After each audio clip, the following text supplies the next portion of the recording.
Good afternoon. Welcome, everyone. Welcome to the webinar Thriving in Substance Use Disorders, Service Delivery in the Post-COVID Era. As some of you know, this is a webinar training brought to you by the Center for Substance Use Training and Telementoring, CSTAT, in collaboration with the Texas Health and Human Services Commission, with the intention of exploring the intersection between substance use disorders and COVID-19. And to that end, we brought together a group of healthcare experts to bring to you the most recent information on COVID-19 and substance use disorders as it relates to underserved populations.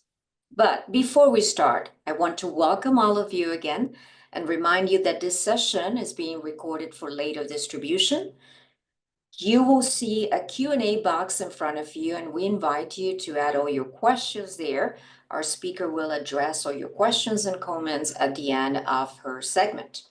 Please remember there is a post-session survey after this session that will be sent to you along with the didactic materials. Please make sure that you take the time to answer that post-session survey, not only because it gives you important feedback about the value of this webinar to you all, but because it's our way to know if you're interested in receiving your CEUs today. With that being said, we're going to move now to the presentation in itself. And it's my pleasure to introduce again Dr. Monica Verduzco-Gutierrez. Dr. Gutierrez is a professor and the chief chair of the School of Rehabilitation Medicine at UT Health San Antonio. She is a leading expert in long COVID, and she is the director of a long COVID clinic. Dr. Verduzco's work focuses on improving health outcomes and equitable access for marginalized communities. And this is the second time that we have her here in this webinar. And Dr. Verduzco, it's a pleasure. Welcome to the webinar. Whenever you're ready, you can take it away.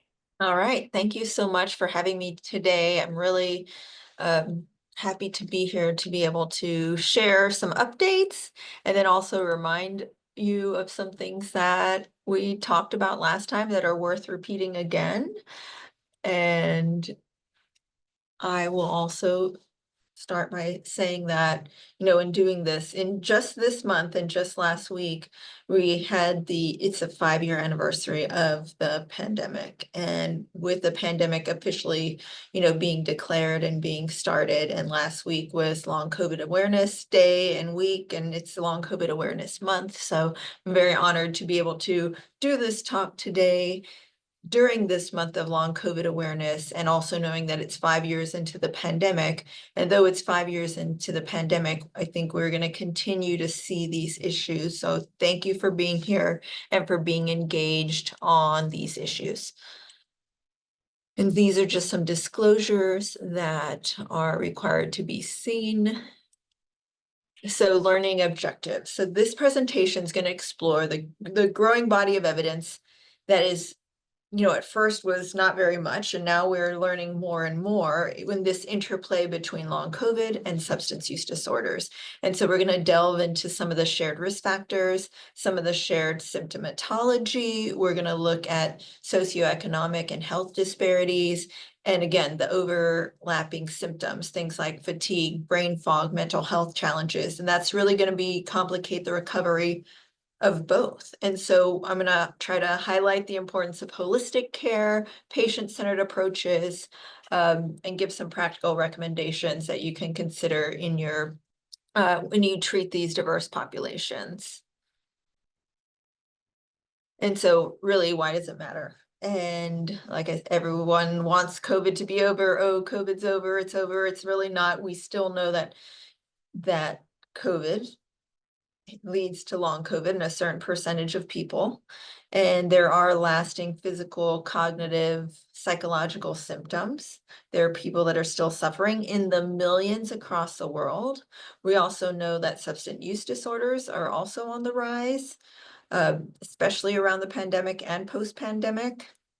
And so we have to understand how these are related to each other.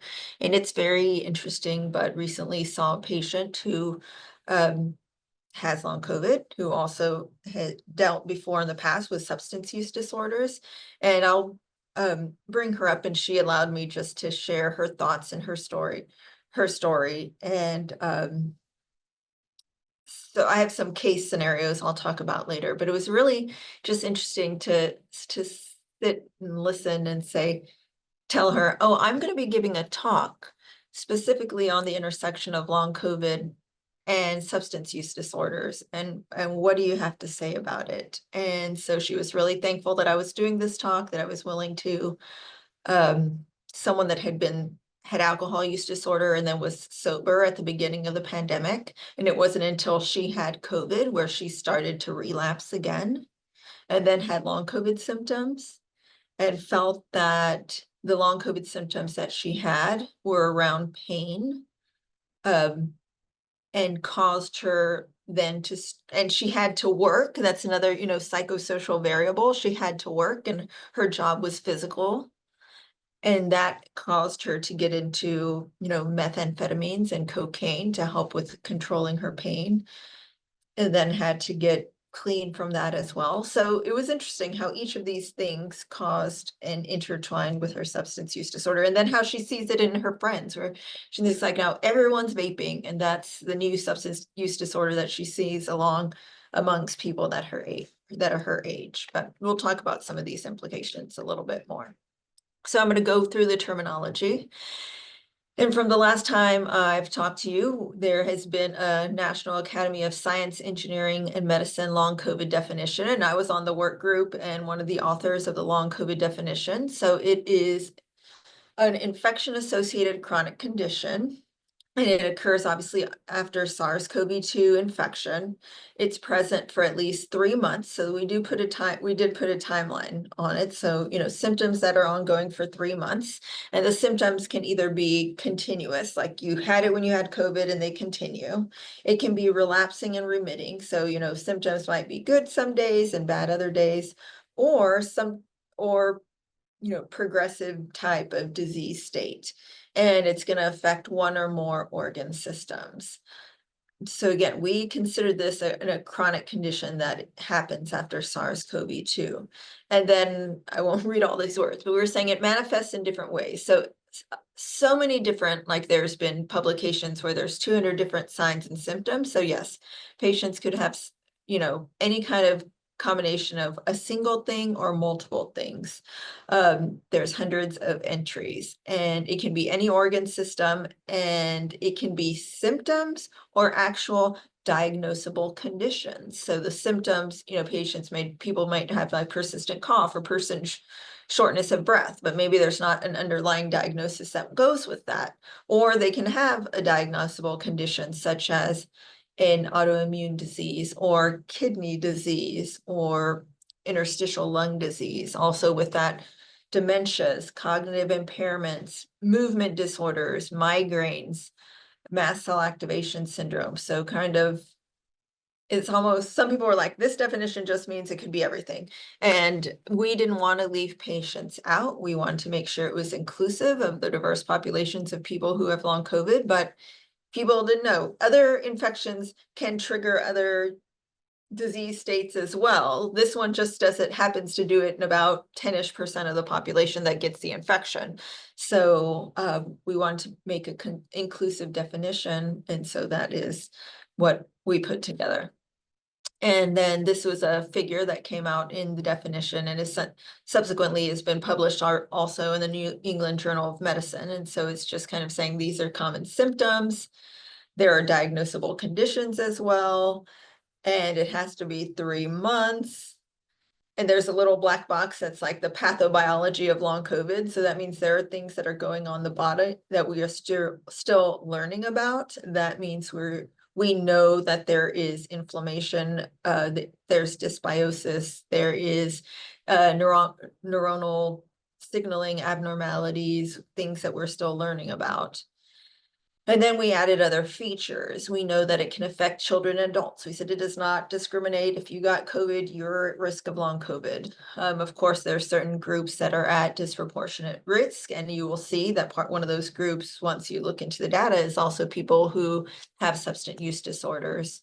In some people it resolves, and some people it does not resolve. I have some patients that, tell me, well, I can kind of control most things. I'm not back to where I am or where I was before, but I can, some symptoms I can manage. There's some people who continue to decline. I've had some that have been completely great. It is a clinical diagnosis, so we don't have a blood test yet. And so it's really just about listening to the patient, which is still number one and most important. And then patients are affected differently. So some people, it affects their ability to work or go to school. All right, so what about recovery and what does it look like? So again, long COVID, the key symptoms, I mean, there's many, you just saw a whole list when you looked at the definition, but we know there's fatigue, brain fog, autonomic dysfunction, breathing problems, mood disorders, and marginalized communities can be impacted. So they were doing a household pulse survey. The household pulse survey is kind of what they use for the census, and they query people and they asked about COVID, and they have asked about long COVID symptoms, and they look at state data and look at percentages of populations. And actually, we do see that people who had disabilities before have higher risk factors. That people from the LGBT community also are really impacted by long COVID as well, and patients who are Hispanic and mixed race. So we know these are part of marginalized communities. This is just another thing that when you look at these symptoms, like I said, patients have disrupted immunity. There's nervous system dysfunction and problems with signaling. There's inflammation and inflammation in the body. And so there is a large group, a large hash of symptoms that patients have. And like I said, multiple pathophysiologies behind some of these symptoms. And so it really is a good graphic to show how interrelated the symptoms are. And sometimes I like to show the patients these. So it's like so I can let them know that they all can be related, and that even though they may have these symptoms, it may not mean that an organ is damaged, but it's really a systemic effect of an immune system response and how their immune system decided to respond to having the COVID infection. And we still are learning with like who is having that immune response and who is not having that immune response. And sometimes the immune response is too much and sometimes it's too little.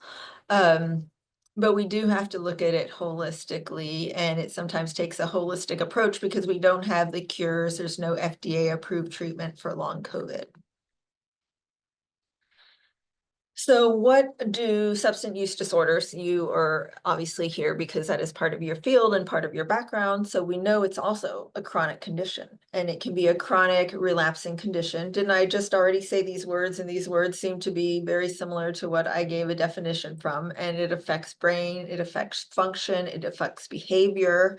It can have significant negative consequences. It's almost like I just am repeating myself from the other slides that I just gave. Of course, the key substances that can be involved in substance use disorder. That substance use disorders is going to impact health. It can increase risk of infections, organ damage, and mental health disorders.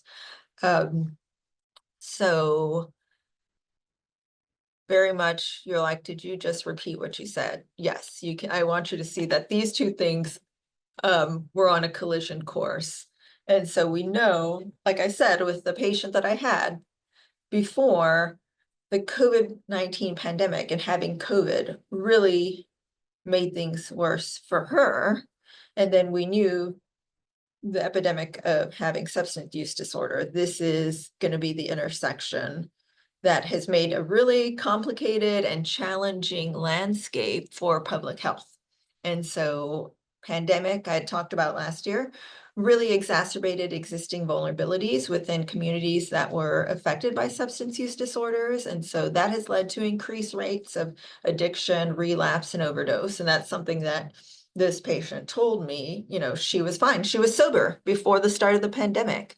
And then, she'd gotten COVID and she started using alcohol again. And then she had to work. So again, that's an issue that has to do with psychosocial factors, but she had pain related to long COVID. And so she had to use substances for that. And so we really have to remember this intersection and know we have to combine with approach that uses public health interventions, mental health support, community outreach, policy reforms, and equitable access to care for individuals and families. So this is a study I talked about last time, just kind of starting from the basics. I'll be quick with it. And this just showing that, people who had substance use disorder were higher, 1.5 times more likely to even have COVID infection. And then it depends on also substance use disorder subtypes. So the highest risk was opioid use disorder, and then tobacco, and then alcohol, then cocaine and cannabis. So it was, sometimes people think, oh, is it going to be tobacco use disorder because of their lungs? And it was not in that case. So just knowing this is a patient population at risk of getting COVID. Like I said, anyone who has COVID is at risk of getting long COVID. And so we have to consider it in this patient population that when you have COVID and you're at increased risk, then there's also risks of having long COVID. The other thing that there are worse COVID outcomes when someone is a person with a substance use disorder. So if they're smoking or vaping, that can do things like worsen lung conditions, can lead to severe COVID. If they're on high dose opioids, that can do suppression of being able to breathe deeply or lead to low oxygen levels. And then that leads to more severe respiratory infection, or stimulant use can do constriction of the blood vessels and then cause heart or brain damage. Then the other thing is that there's a lot of shared risk factors. And this was something really interesting, was that, so this little picture here is from an article that talks about what are the potential, pathobiologies that I brought up a little bit behind COVID and long COVID. And actually, some of those are shared risk factors: the neuroinflammation, the immune dysregulation, dysbiosis, dysfunctional neurologic signaling, that also happen in substance use disorder. And so a lot of what's happening in a molecular level, in a neuronal signal level, in what's happening in our gut related to substance use disorder is also some of the things that are happening in long COVID. So we can see those shared risk factors may have one lead to the other. We know that there are psychosocial risk factors that happen in both cases: trauma, economic instability. If someone is, substance use disorder, maybe have difficulty having a job. Someone with long COVID can't work, is fatigued too much, etc. There's housing insecurity, healthcare access is hard to get to. And then behavioral, so a lot of self-medication for symptom relief. And that is something that I hear from my patients. And the other thing around long COVID and there not being very many access to getting long COVID clinics or long COVID care is then that's where self-medication happens. And this is what also happened with my patient. She said, I was in this cloud of people didn't understand long COVID. People didn't understand the pain that I was going through. And by people, she even meant her family, and she meant the clinicians that she worked with. And so with that, she was like, when meth and cocaine wasn't enough, I had to move to heroin to help control the pain that I had. So there was a lot of self-medication that way, but she felt it was because there were people who did not, her clinicians did not understand what she was going through, or didn't understand or believe in long COVID, and there wasn't access for her to get to this type of care. And another interesting just little picture is showing these are symptoms that I've brought up that are related to long COVID. So you see they're checked, that each box is checked. But also substance use disorder can have, depending on the substance, have some of these symptoms as well. So like I said, very similar in presentation at time, or with symptoms that they can have. Patients with substance use disorder can have fatigue, they can have brain fog, they can have mood disorders, their sleep isn't good, autonomic dysfunction, sometimes, but probably even more often than not, and chronic pain. So another way that we're seeing that these overlap, and so one can be overlooked in both cases. I think if someone comes with long COVID, we may not be considering past or current substance use disorders. And I am probably very guilty of that. And I think even, in our clinic, we do a very poor job of trying to screen for that. And even in our clinic, I'm trying to, like, we need to up our screen for substance use disorder because we are not doing it formally. And sometimes physicians do not like to ask those hard questions. And it's really tough. And also they have so many issues and you have such a little period of time, but we need to start. And then the other way around, if someone has substance use disorder, we have to think like they were at more risk of getting COVID. They were probably at more risk of getting long COVID. And then are we looking for long COVID or considering that some of their symptoms might be related to long COVID? So I think it works both ways. Okay, I looked up, like what's the new research that's out there? It's been a year since I presented. Did I present all the things that were there? What is out there? Um, so in this research paper, it was a survey, and they looked at long haulers or people with long COVID, and they were 50% female, which is, I actually probably see there's probably more females, but that's, at least it was 50-50. At young age, they were 32 years old on average, and they did online surveys. So they looked at demographics, substance use, psychiatric symptoms, and psychosocial factors, and they found that substance use was pretty common in COVID-19 long haulers, and the psychiatric symptoms were risk factors. So there's a list there. You can see the substance use. They had all types of substance use in long COVID patients that was associated with these worsening psychiatric symptoms. So depression, anxiety, PTSD, and some of that happens with the inflammation. That is part of neuroinflammation as well. Which goes back to the neuroinflammation and disrupted signaling.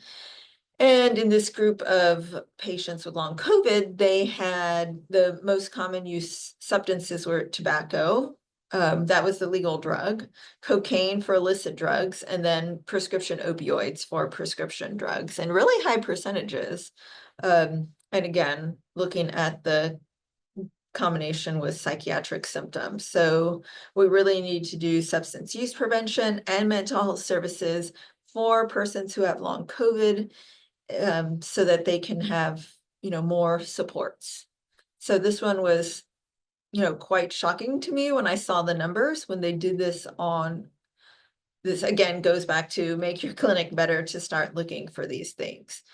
What's really interesting, and it's not on here, is that one of the treatments, or it's not published yet, but it's been talked about, and it's been, there's been blogs and maybe a publication around it, but without a randomized control trial, is that some patients with long COVID are using nicotine patches, thinking, nicotinic receptors are are helping some of these patients feel better.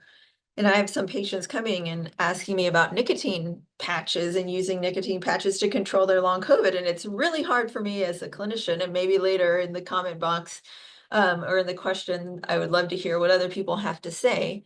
but it's, there's not full research done on it. A lot of it is theoretical or patients just trying it and saying that it helps them. But for me to give something that's even a nicotine patch is can be an addictive substance, or are they going to start having to use higher and higher doses of nicotine to help them feel better from long COVID, and knowing it's not a cure, it's just something maybe to help with symptoms. So I'm still not prescribing that for patients. All right, what else did I learn? So this was um, a cross-sectional survey of US adults. And so they found that depend on, how long the symptoms were. So if someone had COVID-19 and the symptoms were 4 weeks or less, so again, not meeting the definition of long COVID, versus ones who had symptoms for 13 weeks or more, again, meeting the definition of long COVID, then these patients who had the long COVID actually had higher rates of using alcohol, marijuana, and prescription tranquilizers to manage their symptoms. So the odds indicating the use of marijuana were like 4 times more to manage their COVID-19 related symptoms. So about, 4 times higher for people who had symptoms for more than 13 weeks versus ones who only had it 4 weeks or less. So really, again, a conclusion that says screen substance use disorders for, again, if I'm taking care of adults who have persistent symptoms of COVID-19, who have long COVID, then I need to be screening for this. Like I said, I do a terrible job. I had a patient that's like, I've been so anxious, but I've just started drinking.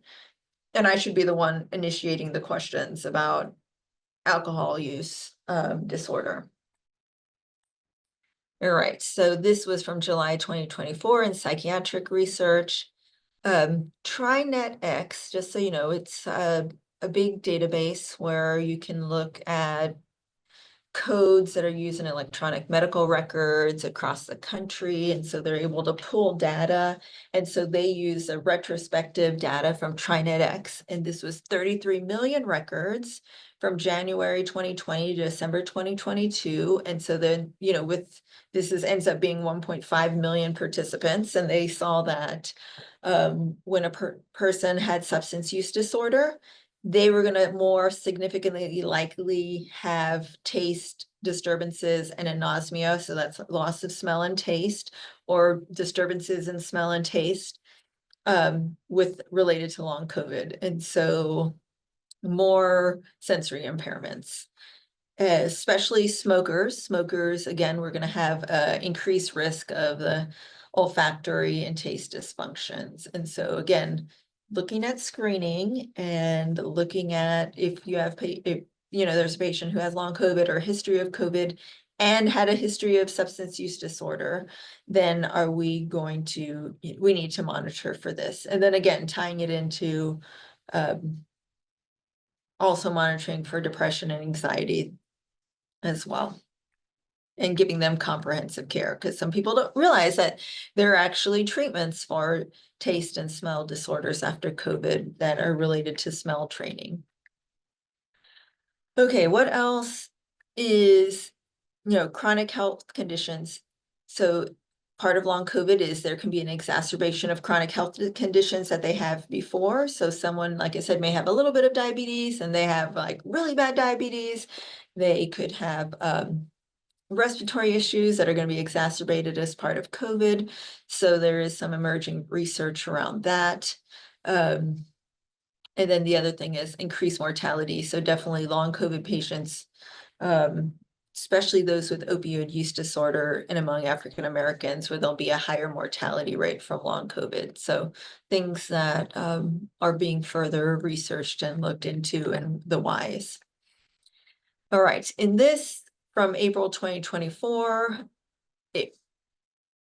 we're hearing the same thing. This Bobak and his colleagues found that patients, if they had pre-existing psychiatric diagnoses, including substance use disorder as one of those many psychiatric diagnoses, then there was going to be a higher prevalence of long COVID diagnoses. So again, they did that big data analysis with TriNetX. They looked at, 1.18 million patients, and they found in that cohort, about 1.52 were diagnosed with long COVID. I still think that's an underestimate, but doctors aren't good at putting long COVID diagnoses in. But when you look at research and other types of things, it's probably around 7 to 10%. And so again, pre-existing psychiatric diagnoses about 1.5 times higher, getting long COVID. And then also part of those psychiatric diagnoses was substance use disorder. 1.28 was the relative risk.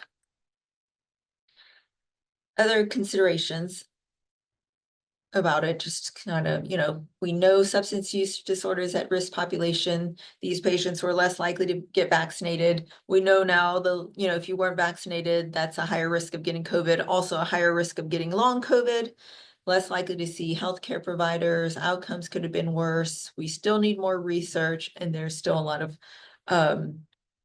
cost to society. So as addiction medicine and public health staff continue to respond to these impacts, we still need to think about vaccination planning for this pandemic and for future ones that may be coming. The other thing I still want to stress, which I think is important, and that is stigma. Because I think when you heard about my patient, she said she felt like no one understood about long COVID, and there was stigma without long COVID, but we also know that there is stigma around substance use disorder, and probably that's my own biases and stigma talking about how I don't like it. So it's like hard for me to ask my patients about it because I guess there's, a stigma that I may have, or, people have stigma around substance use disorders.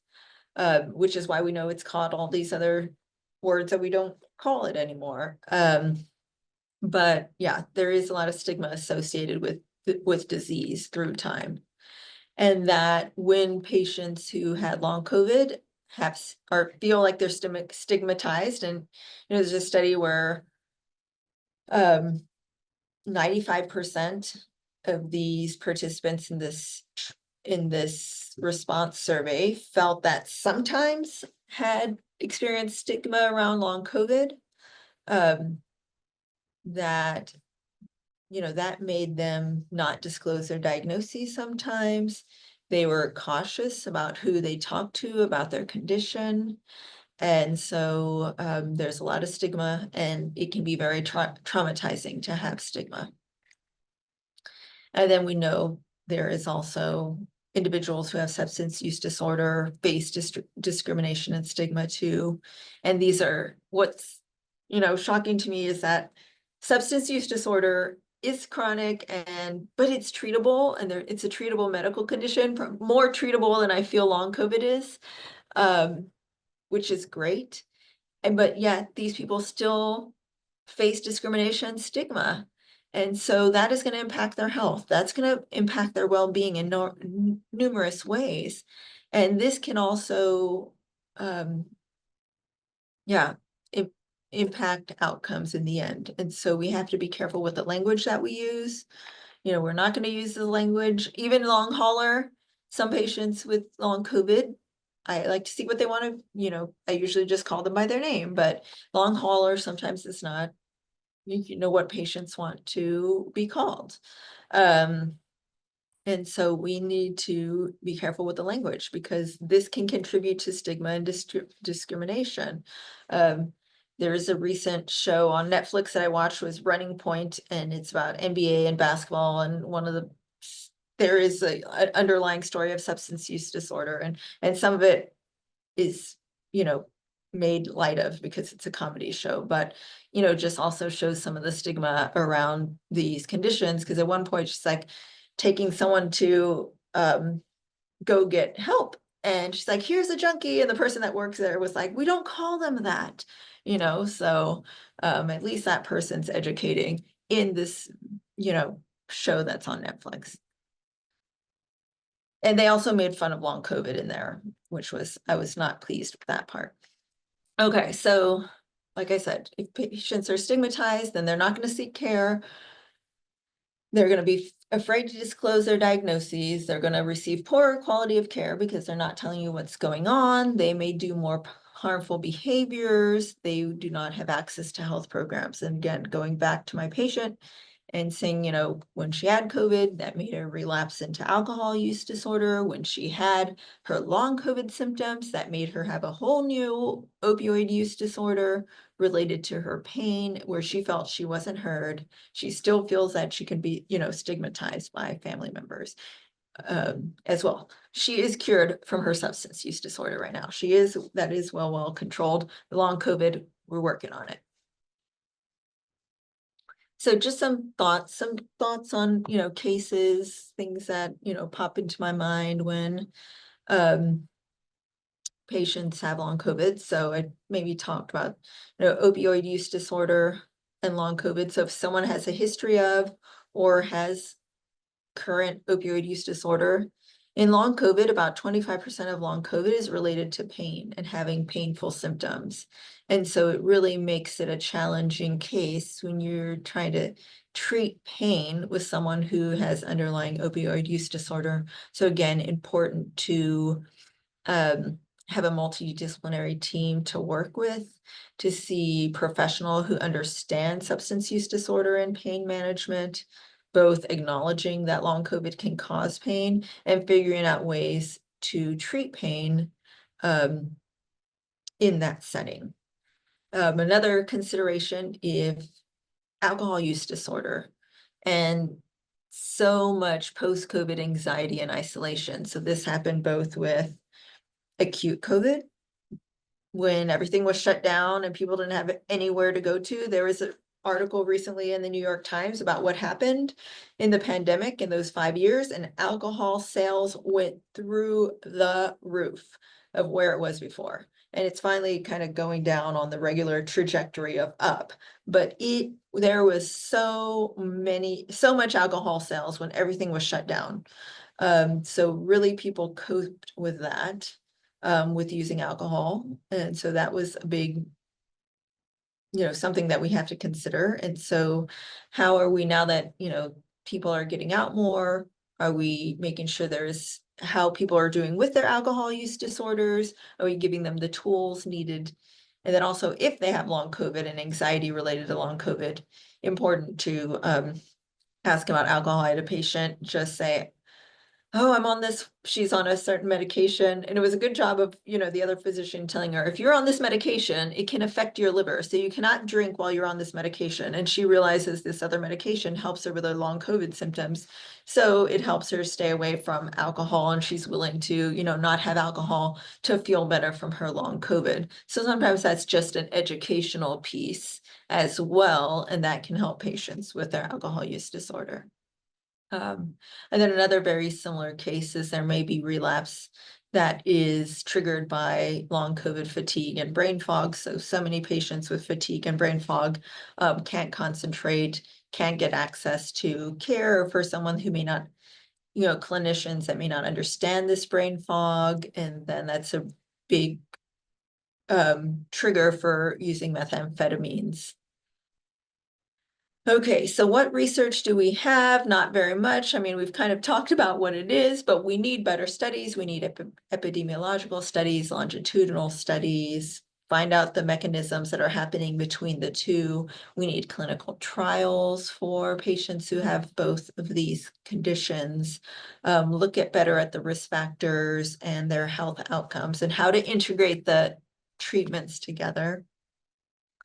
Like I said, last year, there was a living guideline of COVID-19, but that does not, how do we adapt this to an individual who has substance use disorder? Because these are both chronic and treatable / manageable in the case of long COVID medical conditions. So we have to train medical professionals in treating long COVID as well. And so definitely when it comes to pain, clinicians are really faced with challenges of managing the pain, but also minimizing morbidity and mortality associated with opioid misuse and abuse. And so there are increasing numbers of people who both have opioid use disorder and pain. And so we have to kind of be cognizant of those comorbidities while providing care. We have to screen again for substance use disorders, screen for withdrawal, for suicide risk and other psychological conditions. We want to do good physical exams. And so really the best practice is using medications for opioid use disorder, cognitive behavioral therapies and supports with counseling, and what other non-pharmacological approaches. So if a patient can have an injection that might help their pain, while using, a medication for opioid use disorder is probably some of the best practice, and getting cognitive behavioral therapy. We finally, there's other clinicians in the clinic who take care of long COVID, and it is really hard to get mental health care, across the board. But if patients have a history of substance use disorder, we have Be Well, and we can send patients to Be Well, and we're really, really thankful for that resource. We want integrative care approaches, so a screening and early identification in both places. You can assess long COVID symptoms in substance use disorder treatment settings. We want to have multidisciplinary care teams, maybe even involving PM&R as well. Again, education is part of addressing stigma. We want medication-assisted treatment, but consider long COVID effects, because sometimes some treatments may impact, how they feel related to their long COVID. We want to adapt strategies for patients with cognitive impairments, and then maybe also use speech therapy and other types of therapies, and really getting community resources out there and having peer support. So just a list of the interdisciplinary team members, and these are kind of like, this integrated care approach would be great. You need money for that. So money for that would even be better. So I'm almost done. Practical recommendations: treat the whole person and not just the symptoms. We want to be flexible. We want to have telehealth options. You know how thankful I was that, telehealth was supposed to end on March 31st, and now it's at least going through September 30th, because we still are able to help so many people through telehealth. Support groups, integrated rehab, and we still need to be advocates and support disability accommodations and funding for research and treatment programs. I know that's really difficult, and it's definitely on the chopping block for long COVID right now. Future directions. I talked a little about what studies I want: long-term studies on long COVID and addiction recovery, policy changes. And one thing, I've made lots of guidelines on treating long COVID symptoms, but no guidelines. There are no guidelines yet on co-occurring long COVID and substance use disorder. So maybe someone who's really interested in that, we can work together. So these are some things I hope you learned. I want you to think that long COVID and substance use disorder, they share a lot of both biological and psychosocial risk factors. We need to think about integrated multidisciplinary approach to treat these people. We are having emerging evidence come out more, and we need to have compassion, innovation, and collaboration to figure out these two challenges. So that is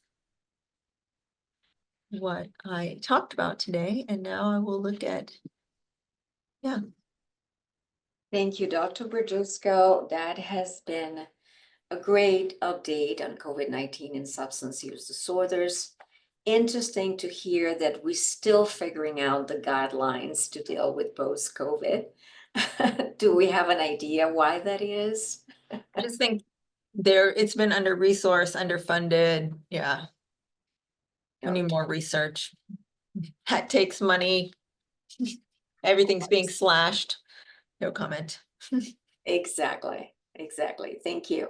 And we do have some questions in our chat. Let me take care of some of those. And we invite all of you to keep doing the same, to please add your questions to the question box so we can start the conversation. It says, does the COVID-19 vaccine have any negative side effects related to substance use disorders? Good question. Right. So it's a great question, everyone. There's a lot of vaccine hesitancy for sure. So I don't think they ever looked exactly and said, like, what happens in a group of persons who have substance use disorders and have COVID vaccination. I think there's been more research recently saying, there is a group of people that have gotten vaccine and have vaccine injury. So long vaccine instead of long COVID. It wasn't related to their COVID, but it was related to the vaccine. It's a very small number, but it is a real thing. So, but I think there's nothing that says like, oh, if you've had substance use disorder, you're more likely to get this. It actually is, yeah, we don't know what the underlying mechanism is, but it's more risky not to. I mean, the COVID, when they came out with what are the side effects of the vaccine? In some young populations, it might be, they could have some myocarditis, but if you get COVID, the risk of myocarditis is higher and is not just treated with anti-inflammatories, but you may have to have a hospitalization. So again, knowing that the risk of getting the real thing is more.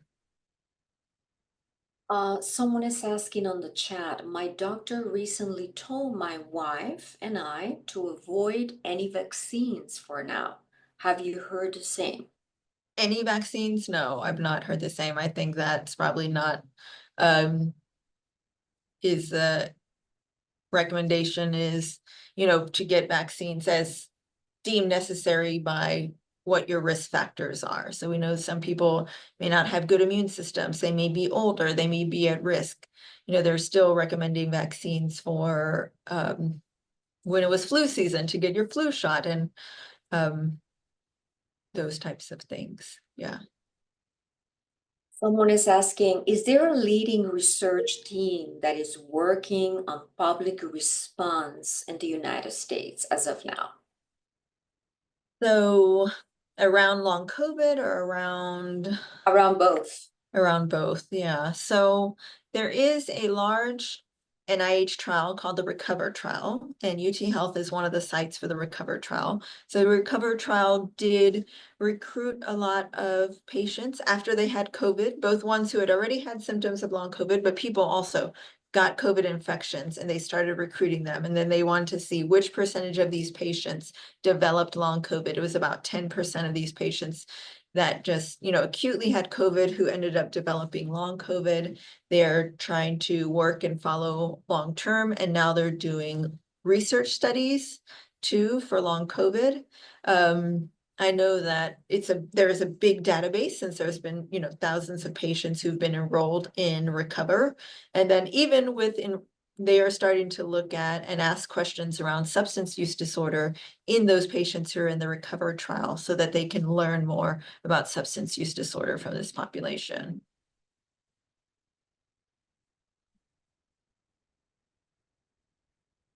What kind of treatment plans would you in general employ for a patient diagnosed with long COVID? What type of care or recommendations would you give to someone who is affected by long COVID? So I think that it's really individualized. I say if you've seen one person with long COVID, you've seen one person with long COVID. So if someone is having brain fog only, if someone's having autonomic dysfunction or POTS, their treatment's going to be different. If someone is having pain, their treatment's going to be different. So let's say someone is having fatigue. So with someone that's having fatigue, you have to kind of figure out, well, is there an underlying reason? How is their sleep? You have to rule out everything medically, like do they have anemia? Do they have, are they not eating well? What kind of medications are they on? Well, what else is happening? In some patients, they may need treatment of something that you find that's underlying. Did they develop an autoimmune condition? Some of those autoimmune conditions can be treated. You have to look and screen people for post-exertional malaise or to see if they are developing myalgic encephalomyelitis or chronic fatigue syndrome. And some of those patients need to learn more about pacing and about not overdoing things. Some patients need to get on disability and get disability supports. There So really, it depends. Everyone's different. And another question, a good one, it says, um, because we have several behavioral health professionals also today in the webinar. So what type of strategies or what type of message or language you think that behavioral health professionals should be using with patients who are affected of COVID-19? And we know that there is also language for substance use disorder, but in terms of not being stigmatizing with someone who comes to your practice and tells That you, Yeah, I I love that question. I think part of it is validation. I say like, believe your patient. Like I said, the diagnosis is a clinical diagnosis. And it's not a blood work or anything like that. So it's really, validating that, you know, patients, people who've had COVID, they can have impacts. We are noticing that people don't realize it, but it can cause high blood pressure. It can cause heart attacks. It can cause stroke, and that can last for 2 or 3 years. But even the symptoms that are harder to look at, like it's easy to find a stroke, it's easy to find a heart attack, but it's hard to define always fatigue. But, explaining that this can be part of COVID. This is part of, the inflammatory nature. We have to know that I believe that you're having these symptoms, and maybe then making sure that they are getting health care, that they are getting to professionals, that they're seeing their primary care physicians, or if needed, getting into specialized clinics who treat long COVID, but always believing the patient, um, always trying to, there's, studies around some patients are helped by physical therapy, some are helped by cognitive behavioral therapy. And that sometimes doesn't always cure the underlying thing, but it helps with disease management. thank you. And I think this could be probably our last one before we move to announcements. Um, can you tell us a little bit how your work with long COVID has changed the research landscape? Has there been any important changes in research on COVID specifically because of long COVID? Yeah. I think it's put more attention to it. So like I said, long COVID is the definition. It's part of an infection-associated chronic condition, but it is not the first infection-associated chronic condition. Patients who get myalgic encephalomyelitis, chronic fatigue syndrome, that was before from Epstein-Barr virus. We know that some patients have post-treatment Lyme and have effects from Lyme disease. I mean, we now know that, we now know that Epstein-Barr virus even is a big risk factor to get multiple sclerosis. So for a long time, there has been infectious diseases causing conditions. And so I'm hoping it's brought just a little bit more attention to this. And we're hoping that, this wants to be now researched more and put money into researching these conditions, because it's not like infectious diseases are going away.